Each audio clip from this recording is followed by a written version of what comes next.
नमस्कार, अष्टांग हृदयम की इस श्रृंखला में आपका स्वागत है। पिछले भाग में हमने जाना था कि त्रिदोष और धातु मल शरीर में कैसे काम करते हैं। अब हम आगे बढ़ते हैं। अध्याय 2, दोष धातु मल कर्मीय अध्याय के श्लोक 21 से 40 की ओर। इन श्लोकों में त्रिदोषों वात, पित्त, कफ के मूल गुण, कार्यों, स्थान और स्वाभाविक समय का गहरा विवरण मिलता है, जो रोग के कारणों को समझने की नींव है। चलिए इस दिव्य ज्ञान को संस्कृत श्लोकों और उनके सरल हिंदी अर्थ के माध्यम से आत्मसात करते हैं। श्लोक 21 संस्कृत। तत् दोष गुना वक्तव्या भुवि ये कीर्तिता पुरा यथा संभवनाख्याता बालेषु बलवत्तमा। भावार्थ, दोषों के गुण जैसे प्राचीन समय में बताए गए हैं, उन्हें समझना आवश्यक है। बाल्य अवस्था में दोष सबसे अधिक प्रभावशाली होते हैं। सीख, हर आयु की अवस्था में दोषों का प्रभाव अलग होता है। बाल्यावस्था में विशेष सावधानी आवश्यक है। श्लोक 22 संस्कृत। रुक्षो लघु स्थिरो विशदल शीतोदर निश्चल सूक्ष्मो गुणः प्रोक्तः स्वकर्मणि विशेषता। भावार्थ, वात के गुण हैं सूखा, हल्का, स्थिर, साफ, ठंडा, कठोर, गतिशील और सूक्ष्म। ये गुण वात के कार्यों में परिलक्षित होते हैं। सीख, वात को पहचानना हो तो उसके इन गुणों को शरीर में देखो। श्लोक 23 संस्कृत। त्यक्ता कषायोनुर्सह कटुरुष्णु लघु सरल ध्रुवो विकाशी विश्रंसी भीषण संदेशोषण। भावार्थ, पित्त के गुण है तीखा, कसला, कड़वा, गर्म, हल्का, बहने वाला, तरल, फैलने वाला, गीला करने वाला, भयानक और जोड़ों को सुखाने वाला। सीख, जब पित्त बढ़ता है तो शरीर में जलन, गीलापन और रूखापन महसूस होता है। श्लोक 24 संस्कृत। मंद श्लक्ष्ण स्थिर स्निग्धं शीतः पिच्छुनो गुरु मृत्स्नाभ संधांकरो बंधन स्रोतो विबंधकृत। भावार्थ, कफ के गुण हैं धीमा, चिकना, स्थिर, तैलयुक्त, ठंडा, चिपचिपा, भारी, मिट्टी जैसा, जोड़ने वाला और स्रोतों को बंद करने वाला। सीख, कफ का बढ़ना शरीर में भारीपन और जड़ता लाता है। श्लोक 25 संस्कृत। गुणस्ते दोषमात्राना स्रोतसा च समाश्रया सुख दुखाय कालज्ञा सर्वार्थेषु विशेषता। भावार्थ, ये गुण दोषों और स्रोतों दोनों में मौजूद होते हैं।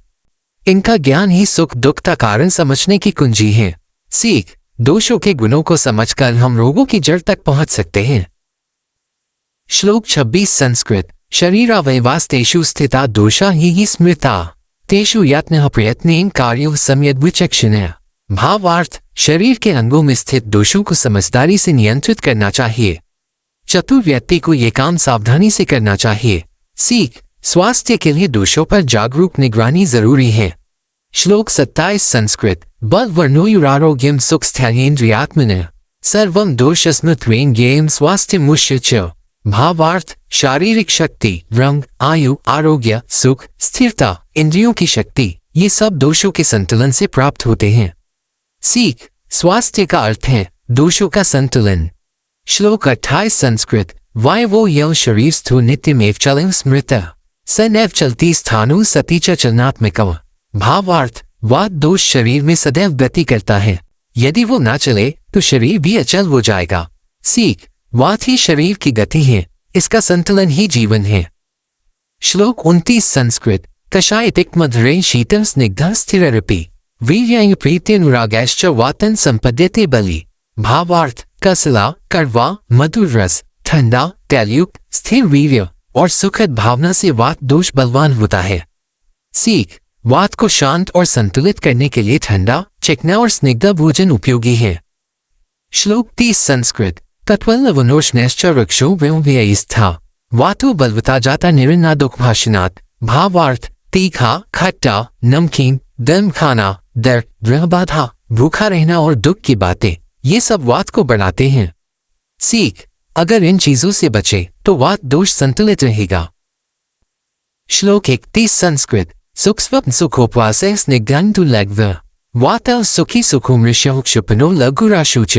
भावार्थ, अच्छी नींद, सुखद उपवास, स्निग्ध और मधुर आहार तथा हल्कापन, ये सभी वात को संतुलित करके उसे शांत, कोमल और शुद्ध करते हैं। सीख, वात संतुलन के लिए नींद, स्नेह और उचित आहार विहार अत्यंत आवश्यक हैं। श्लोक 32 संस्कृत। तत्वल्लवनोष्णैश्च वृक्षो व्ययस्था वातो बलवता जाता निरन्नादुक्भाषणात्। भावार्थ, तीखा, खट्टा, नमकीन और गर्म आहार, भय, तनाव, उपवास और दुख की बातें ये वात को और अधिक बढ़ाते हैं। सीख, वात को शांत रखना है तो आहार और मानसिक स्थितियों का संतुलन जरूरी है। श्लोक 33 संस्कृत। तत्वलवनोष्णश्च द्रवैः स्निग्धश्च पित्तलम् क्रोधदाह तपस्वेदस्थाः व्यायाम भोजनया। भावार्थ, तीखा, खट्टा, नमकीन, गर्म, तरल और चिकना आहार, क्रोध, जलन, गर्मी, अधिक पसीना, व्यायाम और अधिक भोजन ये सभी पित्त को बढ़ाते हैं। सीख, पित्त दोष की वृद्धि के कारण जानना ही उससे बचाव का पहला कदम है। श्लोक 34 संस्कृत। प्रीत्यनुराग संतोषं शीतल स्निग्धान्मधुरे पित्त शम्यते मेध्या वाग्देह करण प्रदा। भावार्थ, प्रेम, संतोष, ठंडा, तैलयुक्त और मधुर आहार, साथ ही बुद्धिवर्धक और इंद्रियों को ताजगी देने वाले आहार ये सभी पित्त को शांत करते हैं। सीख, मानसिक संतुलन और शीतल आहार पित्त दोष को नियंत्रित करता है। श्लोक 35 संस्कृत। पित्त तेजस्विन सौम्यम रसाभिव्यक्तिगमकृत बहुत्वाचक पित्तत्वम वातात पित्तश्च लाघवात्। भावार्थ, पित्त तेजस्वी होता है परंतु शीतल पदार्थों से प्रकट होता है। पित्त की अधिकता से रक्त और पित्त एक समान हो जाते हैं। वात के लाघव, हल्केपन से पित्त भी हल्का हो जाता है। सीख, पित्त और वात में गहरे संबंध होते हैं, एक के बढ़ने से दूसरा भी प्रभावित होता है। श्लोक 36 संस्कृत। शीतल स्निग्धं दुर्कैः कटुपे कफमृज भवेत् वृष्यं प्रियगुणैर्ऊर्ध्वः प्रीत्युत्थान समाहितये। भावार्थ, ठंडा, चिकना, मधुर, तीखा आहार, वाजीकरण, शुक्रवर्धक, प्रसन्नता, उत्तम संगति और सकारात्मक उत्साह ये कफ को संतुलित करते हैं। सीख, कफ को शांत करने के लिए तीखा, सक्रियता और प्रसन्नता सहायक हैं।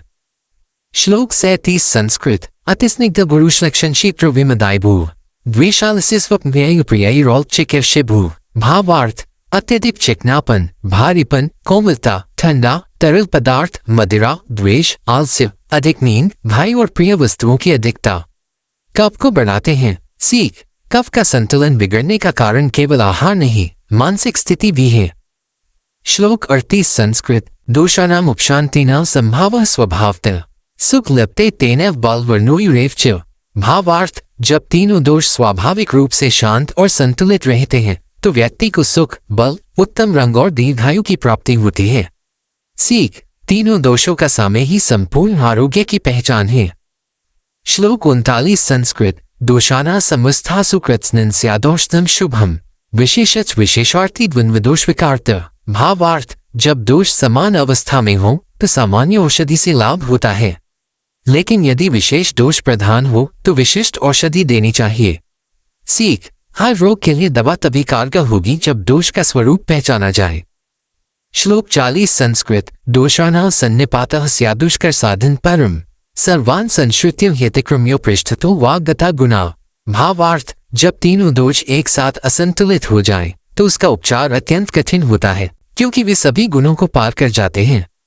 सीख, सन्निपात, त्रिदोषज रोग को रोकना ही उपचार है, ये स्थिति न बनने देना ही बुद्धिमानी है। आपने अभी सुने अष्टांग हृदयम के अध्याय 2 के श्लोक 21 से 40।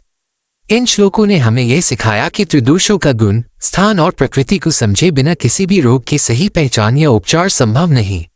अगर यह ज्ञान उपयोगी लगा हो तो कृपया वीडियो को लाइक करें, सब्सक्राइब करें और इसे अपने दोस्तों व परिवार तक जरूर पहुंचाएं। अगले भाग में हम और गहराई से शरीर विज्ञान को समझेंगे। तब तक के लिए धन्यवाद और जय आयुर्वेद।